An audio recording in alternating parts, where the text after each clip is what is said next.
Accused of killing 6 people when she ran through a red light in Los Angeles just a few days ago. Today, we got some major updates on the case making national headlines. ABC 13 reporter Daniela Hurtado joins us live with the latest on the case tonight. Daniela? Suspect Nicole Linton is a travel nurse that was working at an ICU in LA. Her LinkedIn profile says she used to work right here at Methodist Hospital up until 2020. Today, she's in a jail jumpsuit being held on a $9 million bond. And here's video of that crash that happened a few days ago. The video of her vehicle is accused of speeding 90 miles an hour through a red light. The fiery crash killed 6 people, including a child. She appeared in court today. She's charged with 6 counts of murder and 5 counts of gross vehicular homicide. The Los Angeles District Attorney said this afternoon if she's found guilty in a court of law, she faces a potential of 90 years to life behind bars. Ok, bienvenue dans cet épisode de Route Academy Guide Pratique. Et aujourd'hui, nous allons apprendre un certain nombre de choses sur un événement catastrophique, un accident catastrophique qui est survenu à Houston. Nous sommes au Texas et il y a un an et plus. Et cette dame qui est appelée Nicole, c'est une sage-femme. Elle travaille dans le milieu médical en tant que médecin médecine itinérante. Cela veut dire qu'elle peut travailler de Los Angeles et peut aller travailler à Houston. On peut lui faire appel également à d'autres parties ou bien dans d'autres villes pour qu'elle vienne, n'est-ce pas, donner ses prestations. Et donc, c'est dans l'une de ces parcours qu'elle a été, n'est-ce pas, impliquée dans un accident. Et comme vous l'avez vu, c'était un accident extrêmement grave. Quand bien même le feu était rouge, par quel événement, on ne sait pas très bien, elle est en vive allure. Elle roulait à plus de 145 km/h et traversait le carrefour pendant que le feu était encore rouge. Et là maintenant, à la justice, elle a été arrêtée et elle a été mise sous garde à vue en attendant que la situation soit clarifiée. Et actuellement, elle est amendée d'environ 9 millions de dollars qu'elle doit payer. Et si, après analyse de tous les faits, elle est trouvée responsable de l'accident qui vient de se passer, eh bien, elle peut écoper de 90 ans de prison, allant jusqu'à, elle peut prendre à la perpétuité. Elle peut être emprisonnée à perpétuité, j'allais dire. Donc, voilà un peu le gros du problème qui fait face à cette dame. Et j'aimerais bien revenir encore en arrière pour qu'on puisse voir un peu comment l'accident s'est produit. Donc, revenons un peu à l'arrière. Et relançons. She's in a jail jumpsuit being held on a $9 million bond. And here's video of that crash that happened a few days ago. The video of her vehicle is accused of speeding 90 miles an hour through a red light. The fiery crash killed 6 people, including... Donc, dans l'accident qui vient de se produire, ou bien qui s'est produit, il y a eu 6 personnes qui sont décédées, y compris un enfant de 13 mois et un bébé qui n'est pas encore né, qui est dans le ventre de sa mère. Donc, voilà un peu en grosso modo l'ampleur de ce phénomène. Et regardez un peu la scène. 6 counts of murder and 5 counts of gross vehicular homicide. The Los Angeles District Attorney said this afternoon if she's found guilty in a court of law, she faces a potential of 90 years to life behind bars. Donc, comme je l'ai dit, si elle est retrouvée coupable après analyse de tous les faits, elle va écoper de 90 ans ou bien prendre la perpétuité. Donc, voilà ce que les juges vont décider si jamais elle est en faute. Donc, en attendant, les affaires sont, sont courantes, c'est-à-dire les investigations ont encore cours pendant qu'on établit complètement les faits. It isn't known if drugs or alcohol played a role in this tragic crash. Family members of the victims tell our ABC station in LA they want justice and payback for what she's done. Now, we did reach out to Methodist Hospital Communications team to see if they wanted to comment on the situation and if they could confirm her former employment here. We're still waiting for a response, but once we have that response, we'll be sure to let you know. Reporting live from the Med Center, Daniel Hurtado, ABC 13. Donc, les familles des victimes disent qu'ils veulent que justice soit faite. Mais on ne sait pas, à l'heure où la journaliste est en train de parler, selon les investigations, on ne sait pas si la drogue ou l'alcool ont joué un rôle dans, n'est-ce pas, la survenue de cet accident-là. Donc, les enquêtes sont toujours en cours.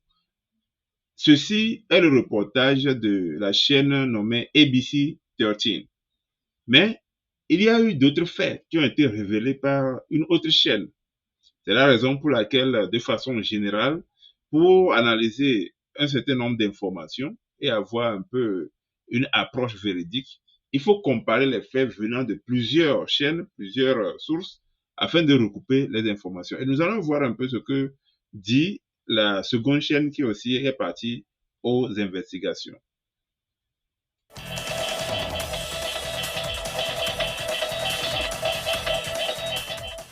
Yes, good evening, Alex. A lot of people wondering that, and prosecutors say they are reviewing the several crashes involving Nicole Linton, as her attorney says she suffers from mental health issues. Nicole Linton, appearing in court, charged with 6 counts of murder and 5 counts of gross vehicular manslaughter after a deadly and traumatizing crash in Windsor Hills. Linton, at times emotional during the hearing, as prosecutors laid out their case against her, saying Linton was involved in 13 previous accidents in and out of the state. Most recent that we're aware is a 2020 collision in which Donc ici, cette chaîne-là fait paraître encore d'autres informations qui sont très intéressantes par rapport à cette dame-là. Il y a des faits notoires que les habitants ou bien les ressortissants américains connaissent et que le reste du monde ne connaît pas. Par exemple, vous allez entendre des gens dire que bon voilà, les États-Unis, ils font pratiquement à peu près peut-être 5% de la population mondiale, mais ils détiennent jusqu'à 45, même voire pratiquement 50% de la population carcérale. Donc voilà ce que les gens disent. Mais il faut vivre aux États-Unis pour comprendre pourquoi il y a beaucoup de personnes en prison aux États-Unis. Donc, si les faits montrent qu'une personne doit aller en prison, cette personne-là doit aller en prison et rester en prison. Parce que, autrement, cette personne représente un grand danger pour la société civile. Et voici un cas. Donc, cette dame qu'on appelle Nicole Linton, en fait, était responsable d'au moins 13 accidents dans le passé et à l'intérieur de l'État de Houston comme à l'extérieur de l'État de Houston. Et bien souvent, ce qui se passe, c'est que lorsque certaines personnes malignes comme ça sont impliquées dans certains accidents, ils fuient des États pour éviter, n'est-ce pas, des poursuites judiciaires. Ce qui fait que les affaires sont pendantes dans les États où ils ont commis, n'est-ce pas, le forfait, et ils fuient dans un autre État aussi, commettent les mêmes choses, reviennent, ainsi de suite, ainsi de suite, ainsi de suite. Donc, si cette personne-là avait été gardée en prison, ou bien si la justice avait fait son cours et que les procédures avaient été poussées plus fin, afin qu'on puisse la poursuivre pour le premier crash, afin qu'il réponde de ses actions, eh bien, cette personne ne constituerait pas un danger pour le reste de la population, au point où, aujourd'hui, comme la première vidéo nous le montre, qu'on ait 6 personnes qui perdent la vie comme ça. Donc, en fait, si on doit juger clairement, en fait, la justice, dans ce cas, n'a pas protégé, n'a pas fait son travail. Et quand la justice ne fait pas son travail, il y a des victimes toujours. Et donc, c'était le cas de ces 6 personnes-là qui, inutilement comme ça, ont perdu leur vie. Parce que une personne qui devait être en prison a été laissée libre et circule librement, tout en mettant la vie des autres en danger. Donc, c'est la raison pour laquelle, moi, quand j'entends les gens raconter que, bon, voilà, ok, aux États-Unis, bon, voilà, on emprisonne trop de gens, ce n'est pas une question d'emprisonnement. C'est une question de qu'est-ce que ces personnes-là ont fait pour être en prison. Si nous voulons parler de l'injustice, ça veut dire attraper des innocents,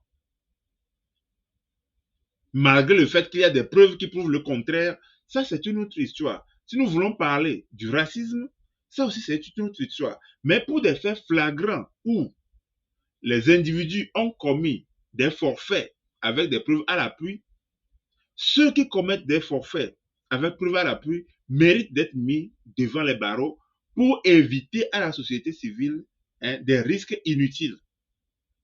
Donc voilà un peu un cas, juste un cas particulier pour expliquer à ceux qui sont toujours partisans de oui, les États-Unis ont une grande population carcérale, pour leur expliquer que c'est exactement ce qui se passe aux États-Unis. Ça, c'est une partie de la réalité. Vous n'avez pas encore vu tout alors. Ça, ce n'est que la partie visible, ou peut-être même le 10e de la partie visible de l'iceberg. C'est comme ça qu'aux États-Unis, vous allez voir toute une population, une grande population de personnes dangereuses pour la société qui auraient dû être derrière les barreaux, qui circulent librement, alors que de l'autre côté, en contrepartie, vous verrez qu'il y a certaines personnes innocentes qui croupissent en prison. Ça, c'est l'injustice du système, en tout cas, et ça, c'est à déplorer. Mais ça n'empêche pas que, dans l'ensemble, il y a une grande population très dangereuse qui circule et qui sont des dangers potentiels pour la société civile. Donc, voilà un peu une réalité qui se passe dans, n'est-ce pas, comment dire, de certains pays ou bien la majorité des pays des États-Unis. Donc, poursuivons pour voir un peu comment ça se passe. And in the Windsor Hills case, several were injured and 6 killed, including Asheray Ryan, her 11-month-old baby, her boyfriend, and their unborn child, along with 2 other unidentified women. Donc, comme vous le voyez, donc il a tué un gars, sa femme, son enfant, et son bébé, et puis un bébé dans le ventre, 2 autres personnes, et plusieurs personnes de l'entourage aussi ont été blessées. Donc voilà le bilan de l'accident qu'elle a créé. Maintenant, ces avocats viennent et se plaignent plutôt pour essayer d'adoucir ou bien, oui, d'alléger un peu la peine, que bon, il peut y avoir, qu'il y a une question de problème de santé mentale, que, la sage-femme aurait souffert, et c'est pour cela qu'il y a eu cet accident. Mais moi, je réponds tout de suite. Bon, si une personne qui appartient à la médecine, qui est une professionnelle de la médecine, qui souffre d'une santé mentale, les amis, quel est le premier pas à effectuer? Ce n'est pas une personne, ce n'est pas un agent qui est étranger, n'est-ce pas, au domaine médical. Une personne qui souffre de la santé mentale, il doit pouvoir recourir à l'aide, n'est-ce pas? Puisqu'elle est en train d'offrir ses expertises, elle doit pouvoir savoir aussi que même si j'offre mes expertises pour soigner des gens sur un autre plan, peut-être un plan physique, moi-même j'ai besoin, n'est-ce pas, d'expertise sur le plan mental pour me faire soigner. Et voilà que ça n'a pas été fait. Et maintenant, ça coûte la vie à 6 personnes instantanément. Donc, pour moi, personnellement, si je dois juger aussi par rapport aux arguments que ces avocats-là qui perçoivent de l'argent aussi pour faire leur travail font, moi, je dirais que je balayerais cet argument-là du revers de la main parce que si moi, un de mes proches a été victime de ce cas, il n'y a pas à pardonner dans ce cas-là. Il n'y a pas à pardonner. quelqu'un qui est mentalement instable, sa place, c'est peut-être à l'hôpital ou dans une maison de réhabilitation afin que ces personnes-là retrouvent la santé mentale avant de continuer. Une personne qui est handicapée physiquement ou bien qui a été, accidentée, qui a eu un traumatisme physique, ne peut pas faire pleinement ses activités physiques. Donc, il est obligé de prendre du repos. C'est pour cela que les employeurs, prévoient, n'est-ce pas, une période de recouvrement pour que la personne puisse être mise au repos et que la personne puisse recouvrer sa santé physique afin de pouvoir être en mesure de revenir travailler quand le personnel médical, après examen, juge que effectivement la personne est en capacité de retravailler. De la même façon, quelqu'un qui a un problème, un traumatisme psychique, doit pouvoir bénéficier aussi des soins qui lui permettent maintenant de se réhabiliter mentalement avant de continuer à travailler. Et donc, pour moi, personnellement, en tant qu'une personne éclairée, je ne peux jamais... Ces arguments que ces avocats sont en train de présenter sont irrecevables. Je ne peux pas me baser sur ça pour trancher. Vous voyez? Donc, essayons de voir un peu ce qui va suivre. Why the crash happened is a major question. District Attorney George Gascon says there's no evidence of alcohol or drugs used by Linton, but her defense attorney argues mental health could be a factor. Donc, si vous comprenez ce qu'ils sont en train de dire, ça veut dire qu'en fait, la personne, on constate peut-être qu'il n'y a pas eu usage de drogue ni d'alcool. Mais comment expliquer que quelqu'un qui n'a pas bu d'alcool ni fumé de la drogue peut représenter autant un danger pour la population que quelqu'un qui a consommé de l'alcool ou bien de la drogue? Ça, c'est au-dessus de la raison, quoi. Vous voyez? Nous allons penser de façon critique. Quelqu'un qui n'a pas pris de la drogue, qui n'a pas pris de l'alcool, qui n'est pas sous l'influence d'une substance étrangère, maintenant qui représente autant au même niveau de danger que quelqu'un qui peut-être est ivre au volant ou bien qui a consommé de la drogue. Vous voyez un peu ce que ça donne? Donc, bon, essayons de voir. Et ces avocats sont en train de dire qu'en fait, ça doit être un problème de santé mentale. Et bon, comme moi, je l'ai déjà dit, en fait, le problème de santé mentale même, ça dépasse même la drogue et l'alcool au volant. Moi, personnellement, si je suis l'avocat, n'est-ce pas, de la famille des victimes, c'est ce que j'allais dire. Parce qu'une personne qui est impaiре mentalement, mais qu'est-ce qui le met au-dessus d'un drogué, de quelqu'un qui est sous la drogue, sous l'influence de la drogue ou de l'alcool? Ces personnes ne sont plus conscientes de ce qu'ils sont en train de faire. Et l'accident, en fait, justifie ou bien, oui, valide ma thèse sur cette question. Parce que si on compare quelqu'un qui est impair mentalement à quelqu'un qui est ivre ou bien quelqu'un qui a consommé de la drogue, où se trouve la différence? Puisque ces trois catégories de personnes, quand on les met derrière le volant, ils représentent toujours au même titre ou bien au même niveau un danger pour la population civile. Alors, donc, voilà un peu l'analyse que moi j'ai fait de la situation. Et moi, je juge que les arguments des avocats, défenseurs de cette dame-là, ne sont pas recevables. Poursuivons.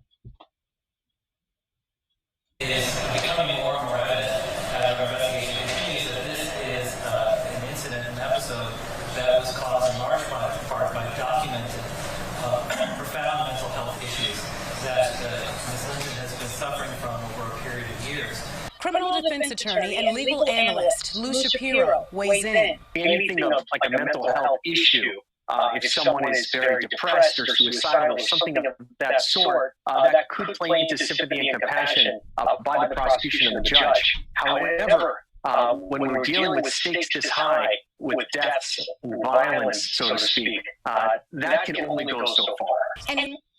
Donc, ces spécialistes de la santé mentale, cet analyste de la santé mentale dit que, eh bien, les avocats défenseurs sont en train d'évoquer la question de santé mentale pour essayer d'adoucir un tout petit peu, n'est-ce pas, les peines que peut requérir, n'est-ce pas, le juge pour cette dame-là. Et que il existe des cas où la santé mentale peut intervenir. Mais quand ça va loin jusqu'à coûter des vies, quand ça va loin jusqu'à être violente et jusqu'à coûter des vies, eh bien, cet argument-là n'est pas tellement recevable dans les cours de justice. Donc, nous allons voir un peu l'avis de cet autre analyste juridique pour voir ce que lui aussi il a comme avis. Mental health expert John Silamparis, speaking on the 7 p.m. special report, says it's possible mental health isn't to blame for this case. That the truth is that, carrying out, violence or, executing violence on other people is not very common with mental illness. And when it does happen, there are usually many other factors that play into that. Linton was denied bail at her. Donc, cet analyste-là, qu'est-ce qu'il dit? Il dit que il arrive que, effectivement, la santé mentale puisse intervenir dans la violence commise contre d'autres personnes. Mais quand ça arrive, il y a encore d'autres multiples facteurs aussi qui entrent en jeu. Donc, ce n'est pas que, justement, que la santé mentale seulement. Donc, finalement, on voit bien que, en fait, le sort de cette femme-là est en train de se dessiner. Elle va vraiment prendre vraiment gros. Elle risque gros. Et n'oublions pas que, comme le titre le dit en bas, cette dame, Nicole Linton, est responsable d'au moins 13 accidents dans le passé, avant que ce dernier-là arrive. Ça veut dire qu'en fait, ça est devenu une habitude pour elle. Vous voyez? Donc, ce n'est pas une première fois ni une deuxième fois. Cet accident qui s'est reproduit, en fait, constituerait, en fait, la 14e fois où elle est impliquée dans un accident de la circulation. Donc, voilà un peu, nous allons essayer de voir si... Hearing, leading her to tears. She now faces up to life in prison if convicted of all charges, as the case makes its way through the court system, and the community grieves. Donc, bon, voilà, nous sommes arrivés au terme de cette analyse. Donc, pour résumer, en fait, cette dame, en fait, a créé vraiment un drame, je peux dire, inouï, impossible. Et l'évocation de la santé mentale ne va pas aller très loin parce que déjà, la personne a déjà été responsable dans le passé de 13 accidents. 13 accidents. Et elle a certainement fui les villes pour dribbler la justice afin que la poursuite n'aille pas très loin. Donc ça, c'est un cas. Deuxième cas, en tant qu'actrice du domaine médical, en fait, elle devait savoir que si on souffre de la santé mentale, on souffre d'un problème de santé mentale, on devait s'adresser à des spécialistes de la santé mentale, puisqu'elle fait partie également du domaine médical, ce qui n'a pas été fait. Et maintenant, nous voyons maintenant que le bilan même de l'accident, ça fait 7 personnes. 7 personnes, y compris d'autres personnes qui sont blessées à l'extérieur ou bien à la périphérie de l'accident. 7 victimes. Une femme enceinte de bébé, un bébé de bas âge, le mari de la femme, et 4 autres conducteurs. Ça fait 6 personnes. Et ensuite, il y a eu, comme je l'ai dit dans la périphérique, d'autres personnes qui ont été blessées. En plus, vous verrez très bien que, en fait, le feu était rouge, mais cette dame filait à plus de 150 ou bien entre 144 et 150 km à l'heure. Donc, finalement, personnellement, moi, je ne vois pas quel argument on peut présenter pour défendre cette femme-là. Pour moi, personnellement, mon argument est clos. Case close, elle restera derrière les barreaux. Merci d'avoir suivi cette édition pour ce soir. Nous vous donnons rendez-vous pour un autre épisode dans la semaine prochaine. Vous passez une bonne soirée chez vous. Bye.